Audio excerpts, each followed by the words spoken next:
If someone says, hey, I'm going to come and observe your lesson, or they try to give you some feedback, does it feel a little bit uncomfortable?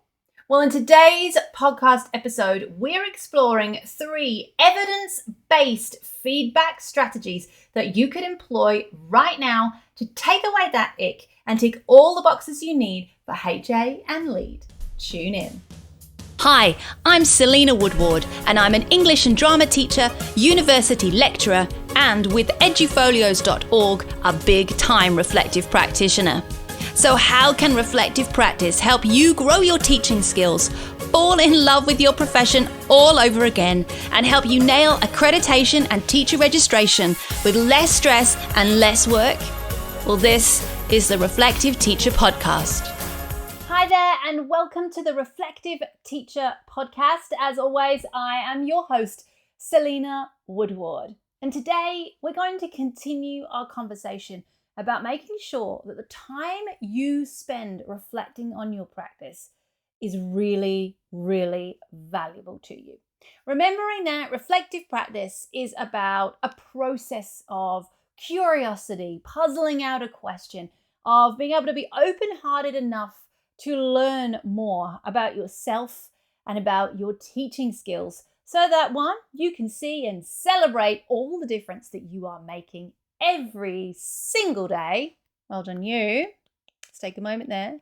And also, you can begin to identify opportunities for growth so that you stay invigorated and empowered to continue in your profession as a developing educator.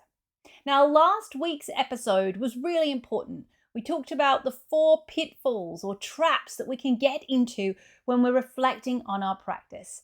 And during that episode, we started talking about one in particular, which was the idea of feedback and how important that was to prevent you from making assumptions about your practice and to give you the opportunity to connect with other people and share in what you have to teach one another.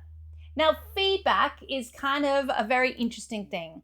I often remember feedback as a really confronting, icky process. You know, that whole, I'm going to observe you next week on Friday with year 9, and hey, let's make it period 5. When it's raining, there's a storm and there's a bee in the room. Or at least that's how it used to feel for me.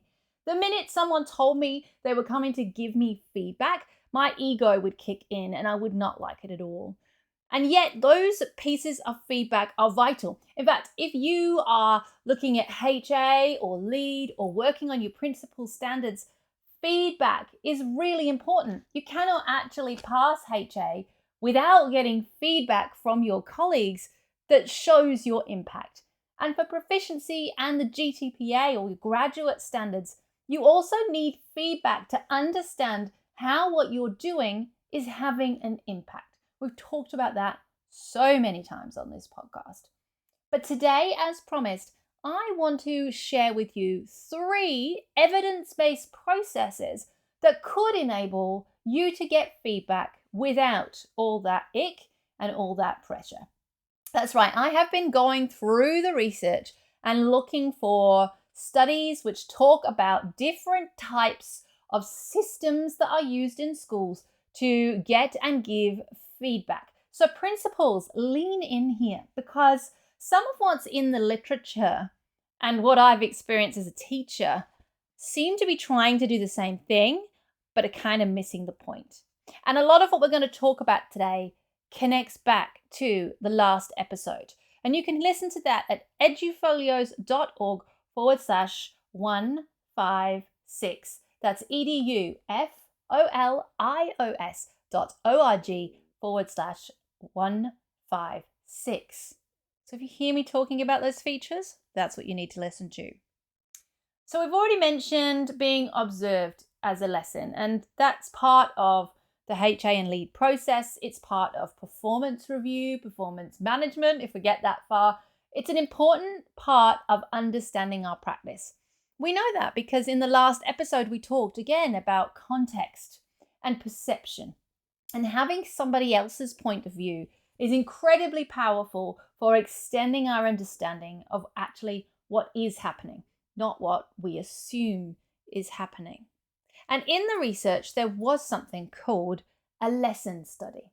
So the first thing I want to share with you is this idea of a lesson study. Number one. Now, when I saw that, I went, oh, lesson observation, and all of those feelings again came up. Now, my experience of lesson observation, like I say, is I'm given a date and a time, someone rocks up, I give them the lesson plan, they observe me delivering the lesson plan, probably for only 20 minutes of an hour, and then they leave. And they might give me some feedback that I might meet with them, and we might go over what they observed and have a conversation, and then it stops. And then next year or the year after, it will happen again. There's nothing that happens between the first observation and the second observation. There's no learning pattern or requirement. It's just, this is where you're at. This is what I noticed. We'll see you again in a year. A bit like a dentist checkup without a filling. Maybe there is a filling. All right, so that's different, isn't it, to the process of feedback in reflection? Because as we talked about last week, reflection is about looking backwards, but it's also about taking what you learn and moving it into the future. So a lesson observation without any plan to implement change isn't as powerful as a lesson observation that enables you to have some growth, to change what you're doing, to make different decisions that will impact the amount of progress your kids are making, your colleagues are making, whatever it is you're trying to work on. So when I looked in the literature, as I say, there was something called a lesson study. And what was interesting was it was very, very different to what we call a lesson observation. So listen to this and see if this resonates differently with you. So a lesson observation is one guy or gal coming to watch one guy or gal teach, right? A lesson study is a community. It involves more than one person, and it involves planning together, observing each other and giving feedback, and then cycling back round if necessary. So the context of this might be, in my English department, we are writing units of work all the time. We all work from the same unit of work. We've all got year 7 and we're all teaching X unit from the year 7 curriculum, which we wrote together. When we plan our individual lessons, we're obviously planning different lessons based on who we are as a teacher, who we've got in our class, the resources, our passions, our ideas, but we are all trying to teach the same content and reach the same outcomes, the same assessment objectives. So there's something in common there. So in the lesson study, a group of us would not only get together to plan the unit, we would take that unit and we'd get together and plan our individual lessons. Now those lessons might be different. Well, they should be different, really. We've all got different kids, might be different levels of expectation, different levels of neurodiversity, different considerations to make in our classroom. But we're all trying to achieve the same aim.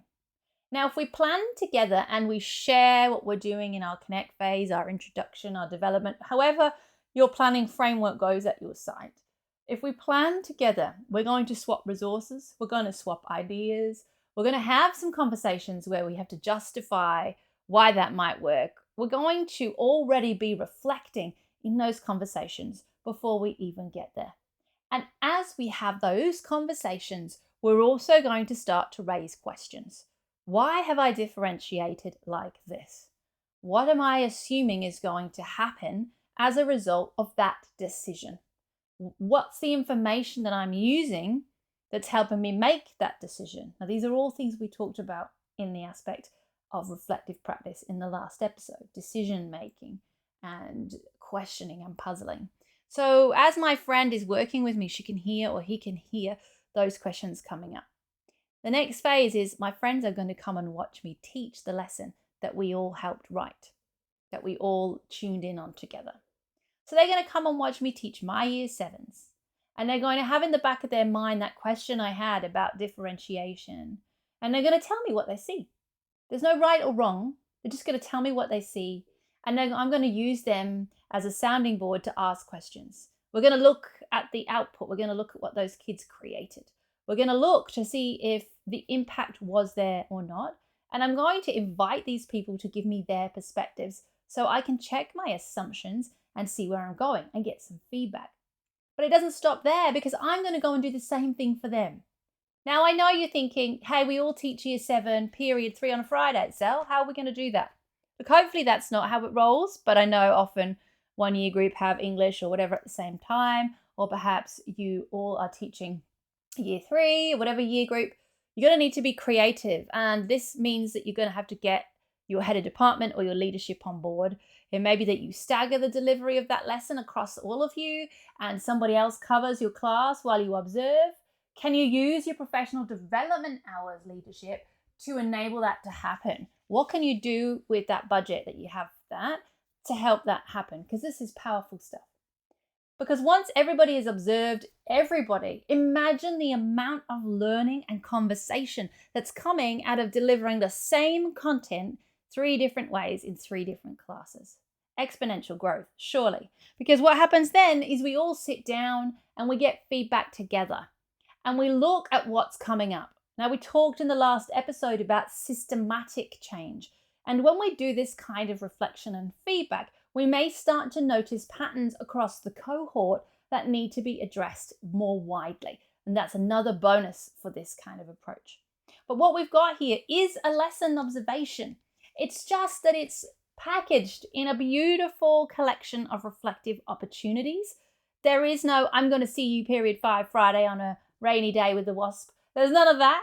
It's collegial, it's sharing, it's staying in that place of curiosity and puzzling it out. It's really good. Very different vibe to a lesson observation, even though it is a lesson observation, or that's part of it. So that's a lesson study. The second mode that came up was something called instructional coaching. Now, you have probably heard of instructional coaching. It's been around since the 80s. And the definition in the 80s was an observation and feedback cycle in an ongoing instructional situation. Thank you, Joyce and Schaefers, 1981. All right, so this is a cycle of reflection. And again, it's not just about here is what I did. This is a process. And this involves having a colleague with a degree of expertise in an area that you have a question about. Now, don't get me wrong. It could be that you both have been teaching the same amount of time and you both have an interest in this, but you can't see the wood for the trees with your class because your context is so narrow. You need another pair of eyes. That happens too. But we're looking for someone who's got some expertise in an area that you have a question on. Now, leadership teams, if you've got edufolios, you can use your heat maps for that. So you can look at the heat map and look who talks about that thing all the time. Who's got that passion? Who can you pair people with? So don't forget you've got your heat map tools there to support you. But the very first thing we do is we set a goal. So this could come from the school improvement plan. This could come from your PDP. This could come from your heat map. This could come from feedback you've received because you've asked for it from staff, students. It could come from a gut feeling you've got. But you need a goal. What is it that you are trying to develop and improve? And you're going to set that goal with your mentor, with your instructional coach. And then your instructional coach is going to go on a process of investigation with you. And that will be observing, conversation. And unlike the lesson study, this one is not limited to a classroom. So if your question is about assessment, moderation, parent-teacher interviews, communication, your coach can use the instructional coaching approach because that approach is wide open. It doesn't actually need to involve a class of kids. It can be any aspect of your teaching. And thanks to the Australian Professional Standards of Teachers, there are plenty of aspects of our teaching to explore. So they might go through your books with you and have a conversation. If it's about marking, they might ask you to talk through your moderation process and explain and justify the grades you've got. And they're going to talk with you. Say, for example, your new class has some kids who just seem to be bouncing off the walls, and no matter what you do, you can't help them. You know there's some neurodivergence in there. You've got this really amazing classroom. You don't understand why they're not settling. Maybe you then get paired with somebody who is neurodivergent or has some expertise in that area, and they're used to teaching neurodivergent kids, and they bring you to their classroom. And they say, have a look at my room. Let me show you how I use fidget toys, how I change the colors in here because it's too bright, how I don't use lots of music because it's oversensory. And by observing them, you learn. Or perhaps they're going to model something to your class next lesson by taking part of the lesson for you, so you can sit back and observe how your kids actually are. Have you ever had a pre-service teacher who is delivering your lesson and you realize loads of things about your kids because finally you get to sit back and watch? Ask a colleague to do that for you. All right, so this is feedback and then followed by instruction or modeling to you so that you know you've got a new approach. So rather than just discussing it, we're actually going to see it in action or we're going to learn it. Then the fourth part of this is you get to practice it. You get to go away and practice this new skill. Experiment with the colors in the room and the sounds in the room. Experiment with whatever it was that your colleague showed your kids. How do you deliver it like that? And start to reflect and get more feedback on that from yourself about how that feels. And then you go back to the beginning. You get your coach to come and observe again, and you keep going round and round and round and round until you feel your goal is met. Beautiful feedback. Now, HA and lead teachers, in both of those scenarios, can you see how we've got a way there of collecting evidence of impact on colleagues? So keep that in the back of your mind. These processes are really handy for those areas. And the third and final one is teacher community. Now, this one is really close to my heart. I'm involved in plenty of teacher communities on Facebook, on Twitter, in physical conferences. You'll always find me at EduTech, for example. And I go catch up with my favorite people, and I go to PD and I meet new people and I look at new things and I have a great time. And on Twitter, I might be answering questions and doing a tweet space. I might be, doing a Twitter space, or doing a tweet up where I answer questions and sharing knowledge. But what I found really interesting about the research around this was this definition of a teacher community. It says, teacher community is coming together for the purpose of reconsidering your existing beliefs and practices to gain new professional knowledge and skills so you can construct a reform agenda that enhances student learning and professional practice.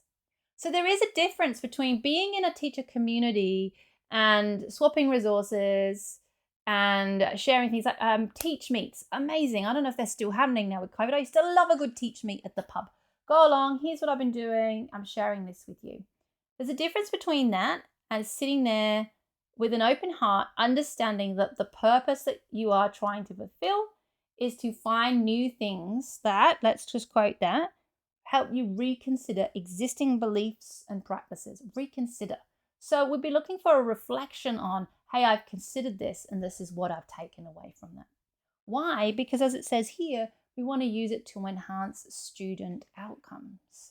So when you're in your teacher communities, whether that's your PLN at school, on Twitter, at the conference, on LinkedIn, wherever you are, ask yourself how you are reflecting on the feedback that you are getting. How is that teacher community being used to help you reconsider your existing beliefs? Have you shared your beliefs? Have you been brave enough to do that? Have you shared your practices and received information that helps you to challenge what you're already doing so that you can improve it? Maybe you should if you haven't done so already, okay? Because that's what the difference is. So there's 3 different ways that you may recognize. And what do they all have in common? Because it's interesting, isn't it? If we go back to teacher observations or a questionnaire, it's very different. What they all have in common is they all need a bit of time. They're not a snapshot that we then forget. They are a cycle of development. They are continual meetings. They are steps. There are steps here that have to be completed. They're not one lesson observation. They're not, and then walk away. There's a process, and that process involves pausing, making notes, and reflecting with the standards, I would imagine, especially if you're in Australia and you're using an Edufolio. This is not a final exam. It's not a pin on the calendar. This is a process, and that's different, isn't it? Number 2, they involve building relationships with your colleagues that are trusting, open, and where you're vulnerable. It's incredibly important that we recognize that relationships with colleagues are just as important as our relationships with our students. And they also involve you taking action and taking what you've learnt and putting that into practice, giving it a go. Because if you don't put it into action, there really isn't an opportunity for you to learn and progress. Okay, so it's really important that you do that. And thirdly, they all involve a question, observing, curiosity, feedback, and action. They all involve those very important steps. You must, when you reflect and you receive feedback, have connected the question. Because if someone's just going to come and observe you and you don't know what it is they're looking for, there's a missed opportunity in your reflection there. If you can define what we're looking for, then suddenly it becomes less about you and it becomes about a skill. So with my pre-service teachers, often it's like, let's observe pace today. You give me your lesson plan and I will write how long it actually took you to do each section. And you can tell me how long you planned and we can look at what's going on there. Let's find a thing that's not personal and let's observe that and give feedback on that. Because then those are actionable things that we can take forward. So 3 options there. The lesson study, I think that's my favorite. That's the one I resonate most with. How about you? The coaching, instructional coaching, and the networks, which I absolutely love, but are now making sure that I use more effectively to put myself out there and to get feedback because I want to challenge the way I'm doing things and get new information. Can you see how this lines up with this idea of reflection being about taking something you've learned in the past, looking at it, and then moving it into the future? So powerful. Which one is resonating with you? What's your favorite one of the 3? Are you going to try any of these? Leadership teams, HA and lead? What if you're a teacher that doesn't have that responsibility? Can you create this opportunity with a colleague? Think about how you're going to make space and time for that. It's really important. Principals, you are in charge of that. Maybe you can find a way to leave space and time for these beautiful moments of feedback in reflection and on reflection, because the power really is there. And don't forget what we said last episode about putting people in groups, particularly with their lesson study. What if there's a systematic thing here that we need to observe and identify? This is a great opportunity to find that out so that you can plan for that and you can meet those needs. That's our jobs, right? To help everybody get where they need to go. So that's it for this episode of the Reflective Teacher Podcast. I hope it resonated with you because your time is so precious. If there's someone else that you think should listen to this, that it would resonate with them too, I would encourage you to flick this episode to them, whether that be by sharing the YouTube link or the episode in an email. Please pass this on and consider leaving me a review on Google Podcasts or Apple Podcasts, because the more reviews we get, the higher we go in the ranks and people will find us easily and will get hold of this information. If you're listening to this wondering what on earth is an Edufolio, then you need to head to edufolios.org. That's edufolios.org, and OMG, try us out. It will speak for itself. Thank you for tuning in. I hope that you try one of these methods and that it goes well. Make sure you reflect on it in your Edufolio and send us the link. That's it for this episode of the Reflective Teacher Podcast. I will see you next time. Take care.